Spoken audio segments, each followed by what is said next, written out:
বৃষ্টির দিনে আজকে আমার বাসায় খিচুড়ি রান্না হবে। আমার বাসা রান্না প্রায় শেষ করেছি। আমার মেয়ের বান্ধবীর মারা বলতেছে বৃষ্টির দিনে খিচুড়ি খাবে। পরে আমার বাসায় ওনারা সবকিছু নিয়ে আসছে। আমার বাসায় সকালে ভালো গ্যাস ছিল। 11টা-12টার দিক থেকে গ্যাসটা ওরকম ভাবে থাকে না। গ্যাস কম থাকাতে আলাদা আলাদা ভাবে সবকিছু সিদ্ধ করে নেওয়া হইতেছে। না হয় সবকিছু একসাথে দিয়ে খিচুড়ি রান্না করা হতো।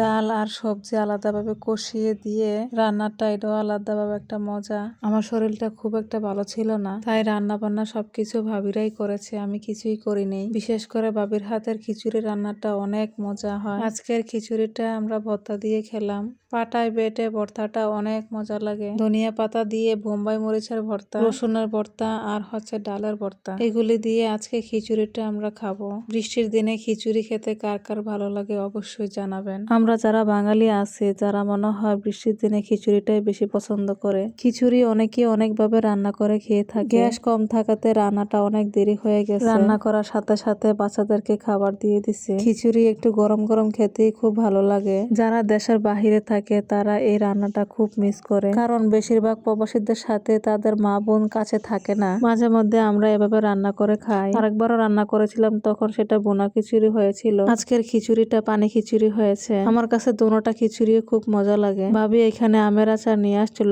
আমের আচার দিয়েও খিচুড়ি অনেক মজা লাগে। বাচ্চাদের খাওয়ার পর আমরাও খেতে বসে গেছি। সবাই একসাথে গরম গরম খিচুড়ি খেতে খুব মজাই লাগে। আমি সব রকমের ভর্তাই এখানে নিছি। ভর্তা দিয়ে খিচুড়িটা অনেক মজা হয়েছে। খিচুড়ি সবাই খাওয়া দাওয়ার পরে বাকি যতটুকু ছিল সেটুকু আলাদা পাতিলায় ঢেলে নিয়েছি।